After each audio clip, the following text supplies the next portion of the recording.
आपला अभिमान असणारा तिरंगा त्यांच्या हाती देऊन या युवकांचा सन्मान आपण करत आहोत।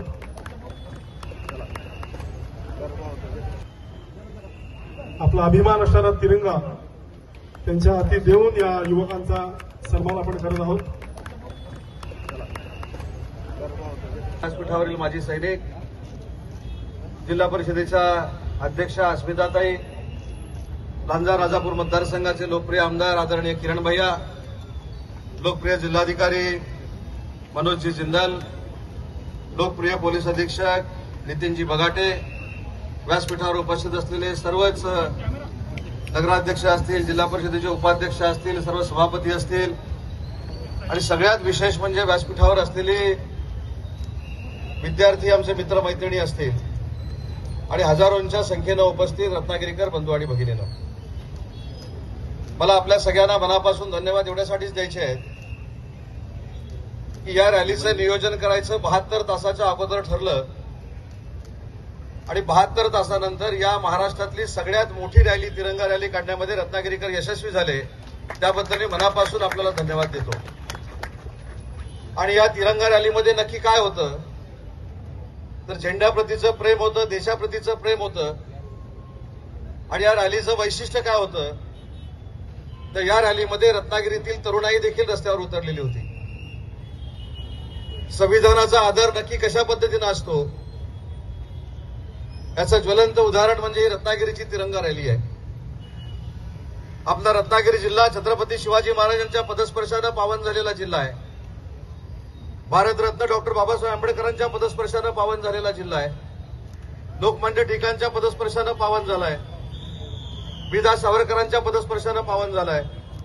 आणि अशा या पावनभूमीमध्ये सगळे पक्ष बाजूला ठेवून आज रत्नागिरीकर हजारोंच्या संख्येनं एकवटलेत। हा खऱ्या अर्थानं देशाप्रतीचा अभिमान आहे आणि झेंड्याप्रतीचा अभिमान आहे। मला जिल्हाधिकारी महोदयांना पालकमंत्री म्हणून एक सूचना करायची आहे। मी 2013ला माजी सैनिक कल्याण मंत्री होतो आणि त्यावेळी असा एक नियम करून मी घेतला होता की 15 ऑगस्टचं झेंडावंदन झाल्यानंतर हा आपला झेंडा सातत्यानं असा गर्वानं तेवत ठेवणारे जे माजी सैनिक आहेत त्यांचा मेळावा झेंड्याला वंदन झाल्यानंतर झाला पाहिजे, अशा पद्धतीचा एक मी नियम बनवला होता। परंतु तो ठीक आहे, कशामुळे थांबला कशामुळे नाही थांबला याच्यावर मला चर्चा करायची नाही। पण पुढच्या वर्षीपासून 15 ऑगस्ट झाल्यानंतर पहिला कार्यक्रम जर आपला कुठचा असेल तर तो माजी सैनिकांचा सत्कार असेल आणि माजी सैनिकांचा मेळावा असेल। आज प्रत्येकाच्या हातामध्ये तिरंगा झेंडा आहे। माझी आपल्याला विनंती आहे की हा झेंडा सन्मानपूर्वक आपण घरी नेला पाहिजे आणि उद्याच्या 15 ऑगस्टला हा झेंडा प्रत्येकाच्या घरामध्ये फडकवला पाहिजे।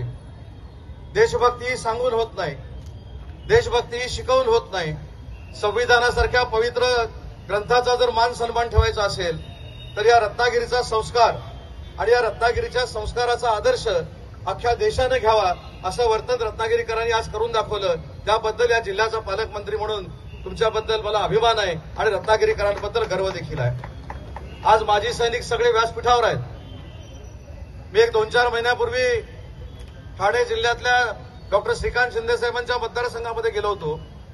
एका सैनिकी उद्यानाचं मी त्या ठिकाणी उद्घाटन केलं।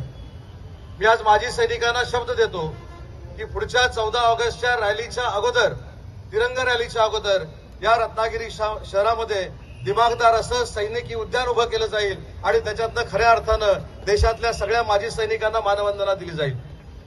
अजून एक अद्भुत आश्चर्य तुम्हाला मी सांगतो। मी सकाळी 11:15 वाजता पालीतून निघालो, ढगफुटीसारखा पाऊस होता। हे मी आख्यायिका सांगत नाही, एखादं चांगलं काम करायचं जर निश्चय केला तर निसर्ग देखील आशीर्वाद देतो। याचं मूर्तिमंत उदाहरण म्हणजे आज तिरंग्याची रॅली आहे।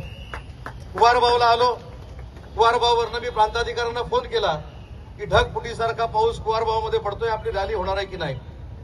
आणि 2 मिनिटांनंतर ज्यावेळी रत्नागिरी शहराच्या मारुती मंदिरमध्ये मी पोहोचलो त्यावेळी निसर्गाने देखील या तिरंगा रॅलीला आशीर्वाद दिलेला मला जाणवला आणि एक थेंब पाऊस आपली रॅली पूर्ण होईपर्यंत पडला नाही। हे खऱ्या अर्थानं निसर्गाचे आणि परमेश्वराचे आशीर्वाद देखील या तिरंगा रॅलीला मिळालेले आहेत। आणि म्हणून ज्यावेळी आपण चांगलं काम करतो ते लोक तर आशीर्वाद देतातच, परंतु संविधानाला साक्षी ठेवून रॅली कशी काढली जाते आणि संविधानाचा आदर कसा केला जातो हे जर कोणाकडनं शिकायचं असेल तर ते माझ्या रत्नागिरीकरांकडनं शिकलं पाहिजे. हा नवा पायंडा आज आपण रत्नागिरीमध्ये घालून दिला, त्याबद्दल आपल्या सगळ्यांचे आभार मानतो आणि आपल्याला आवाहन करतो. मी आताच पोलीस अधीक्षकांना विचारलं, या 72 तासापूर्वी ठरलेल्या रॅलीचा आकडा किती आहे. मला पोलीस अधीक्षकांनी सांगितलं की 10,000 पेक्षा जास्त लोक या रॅलीमध्ये सामील झालेली आहेत. मला आपल्याला आवाहन करायचं आहे, ही रॅली काय कुठच्या पक्षाची नाही, ही रॅली कोणाला उत्तर देण्यासाठी नाही, ही रॅली रत्नागिरीकरांची रॅली आहे. दर 14 तारखेला 10 वाजता आता ही मारुती मंदिरवरनं तिरंगा रॅली निघणार आहे. यावेळी 10,000 लोकांच्या उपस्थितीमध्ये आपण रॅली काढली. पुढच्या वर्षी 1,00,000 लोकांच्या उपस्थितीमध्ये रॅली आपण काढणार आहोत. 72 तासामध्ये 10,000 लोक जमू शकतात. तर 1 वर्ष अगोदर नियोजन केल्यानंतर अख्खा रत्नागिरी जिल्हा मारुती मंदिरला जमू शकतो. हे आपण देशाप्रती आणि देशभक्तीप्रती पूर्ण भारताला आणि पूर्ण महाराष्ट्राला दाखवून द्यायचं आहे. आणि जास्त वेळ न घेता, ज्यांनी पोहता न येता सुद्धा ज्या ज्या लोकांचे, तरुणांचे प्राण वाचवले, त्या माझ्या सर्व तरुण सहकाऱ्यांना मनापासून मी धन्यवाद देतो, त्यांचं मनापासून अभिनंदन करतो. 72 तासाच्या नोटीसमध्ये हजारो रत्नागिरीकर या तिरंगा रॅलीमध्ये सामील झाले, त्याबद्दल त्यांचे देखील आभार मानतो. आणि देशभक्तीपर जे जे काही रत्नागिरीकर म्हणून आपल्याला करता येईल ते करण्यासाठी हा पालकमंत्री तुमच्या सोबत आहे, हा शब्द देतो आणि थांबतो. जय हिंद, जय महाराष्ट्र.